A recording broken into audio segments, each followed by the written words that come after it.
So as I was saying, the Florentine city officials, the city council, they decided to go ahead and give this commission to Ghiberti and not even have a competition because he had done such a wonderful job with the second set of doors at the baptistry of the Florence Cathedral. Now, his third set of doors that he creates is different. And as you can see, it doesn't look anything like this set, okay? Here we have 4 columns, and as we mentioned earlier, 7 rows, 28 panels. This looks a lot different, right? Not as many panels at all, okay? So let's go ahead and dive into this piece. Immediately after he completed the second set of doors to the cathedral, he was asked to create the third set. This is for the east entrance, okay? Now, he used the same process for making his second set of doors. It's called a lost wax technique. I learned the lost wax technique of bronze foundry work when I was a student at East Central University. I took sculpture and we made a bronze sculpture. So basically what happens is you create a relief out of wax, and then you make a mold, and once you build the mold on top of the wax relief, you melt the wax away, and then you have an empty cavity that you pour the molten bronze into. So that's why it's called lost wax, because the wax gets melted. And so these doors have figures nearly in the round. They're almost three-dimensional forms. They're still coming off of a back surface, but they come out and protrude out more. And parts of their bodies extend from the background, as well as details in very shallow relief. So this type of relief is known as Scotchiato, or flattened relief. Okay, Scotchiato, Sciacciato. That's another Italian word, and it means flattened relief. And was first used by Donatello. And we haven't talked about Donatello yet. But Donatello, he is working in Ghiberti's studio, and he's helping to build these doors. And so Ghiberti says, ooh, I like this technique. Let's use it on these doors. And basically, it's akin to painting with sculpture, okay? Deep space is convincing through one-point linear perspective. They actually use one-point linear perspective. Donatello and Brunelleschi are buddies, so Brunelleschi has taught Donatello how to use one-point linear perspective. Aerial or atmospheric perspective is used as well. And the receding sizes of the figures as they recede into the distance, so the figures get smaller as they go back into space, which makes things look more three-dimensional as well. Ghiberti is, again, almost painting and sculpture. So as Ghiberti later wrote, he was encouraged to proceed in the way that would make it most perfect and most splendid and most rich. So he decided to leave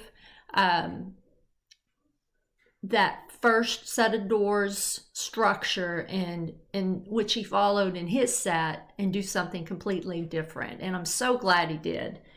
The result was so magnificent that the doors came to be known as the Gates of Paradise, partly because they faced the area between the baptistry and the cathedral called Paradiso, and partly because Michelangelo was said to have pronounced that they were worthy to be the gates of heaven itself. Okay, so really Michelangelo dubbed these set of doors as the Gates of Paradise, and that's what they're known as today.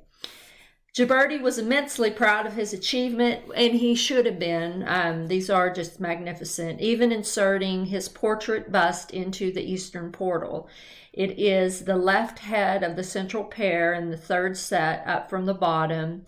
The central right bust is that of his father, Bartolomeo Ghiberti. So eventually he would write that there were few things in the city worthy of note, and he had not either made or inspired. There were a few things in the city that he had not made or inspired. He was not a modest man, but it cannot be denied he did execute some of the most important commissions in Florence, as well as training the next generation of leading artists in his workshop. So let's look at some detail. In this image, let me go ahead and go to the slideshow view so you can see things in detail. And here's the bust of he and his father, Ghiberti and his father. This is what I was talking about. And so you can see all of this amazing detail work. Look at this. So in some areas, it's Scotchiato is used, very flattened relief. And then other areas, the figures almost come out and are almost three-dimensional. It's really magnificent to look at this up close and in detail. So the east doors were devoted to scenes from the Old Testament. Rather than 28 individual panels like were on the north door, Ghiberti changed the design to 10 large panels, each depicting multiple stories. In each panel, distinct episodes are differentiated by varying depths of relief, the stories unfolding in complex architectural landscape spaces. As the action recedes, the figures become flatter and smaller, and the viewer is pulled deeper into the illusionistic space. So let's go ahead and look at this example. I'll go ahead and show you the full view. So here's the baptistry, and here's the door, and this is what it looks like when you go to Italy when times are good. Tourists are everywhere. Tourists flock here from all countries to see this beautiful work. Here's a detail of one of the panels, and then here's another view, a closer view of the door. So let's go ahead and get a little bit closer to this middle panel so you can see this in more detail. Now, in 1948 and in 1966, remember I had mentioned there had been a flood in Florence and it caused damage. The doors were replaced by copies. So these aren't the original doors that Ghiberti created, the original panels. They took the panels off, put them in the museum next door to the cathedral. So these are reproductions, but they look just like the real thing. So the real reliefs are protected behind glass. Now this panel is called Moses, daughter of Israel, receiving the law. So this tells the story of when Moses was on Mount Sinai and he receives the 10 Commandments from God. So here we have God in the sky, Moses on top of Mount Sinai. And down at the bottom are the Israelites. This is Moses took them out of Egypt. The Israelites were slaves in Egypt for many, many years. Moses leads a mass exodus out of Egypt and takes them to the promised land, which is going to be Israel.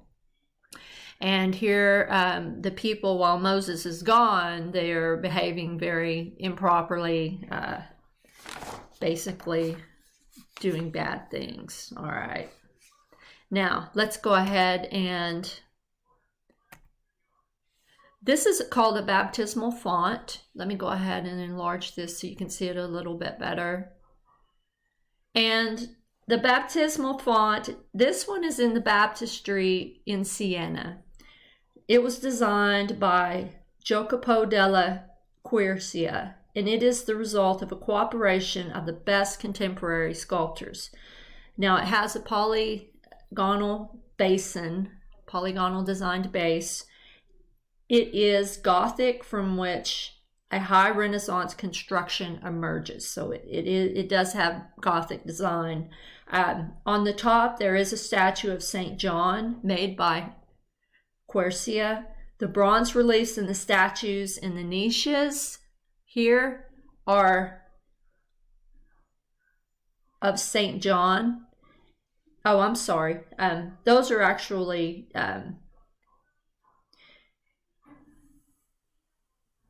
on the top is a statue of St. John up here, okay? And then in these niches are actually down here, these are the niches that we're talking about. There are bronze reliefs and the statues by Quercia, Donatello, and Ghiberti. So there's little statues on each corner, and those are made by Donatello, Ghiberti, and Quercia. So let's go ahead and look at a closer detail of that. So here's another one of those, a panel similar with the flattened out space, the Scotchiato in the background, and then the figures are more three-dimensional and almost come off the front. And then these are little statues on the corners. Okay. On the right is Donatello's faith, the figure statuette holding a cup. So faith is holding a cup.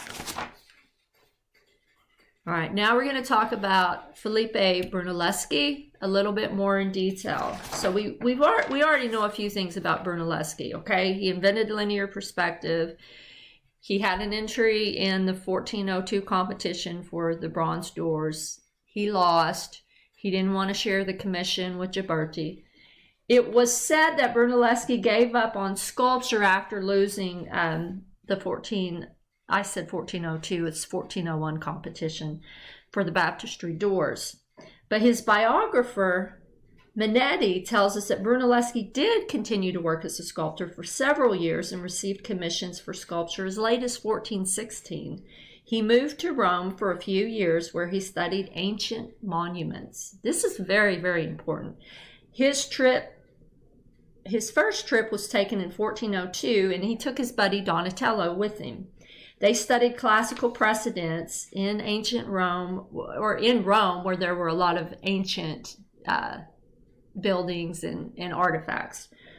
They wanted to understand the design that was made by the ancient Romans. So he was captivated by Roman ruins. It may well be in connection with his close study of Roman monuments and his effort to make an accurate record of what he saw that Brunelleschi developed the revolutionary system of geometric linear perspective that was so eagerly adopted by 15th century artists. So it took him going to Rome and studying the ancient ruins to help him understand perspective. That was part of how he invented it, was by studying what had been made in the past. His knowledge of the principles of Roman construction, combined with an analytical and inventive mind, permitted him to solve an engineering problem that no other 15th century man could have solved. And it was the design and the construction of a dome for the huge crossing of the unfinished Florence Cathedral.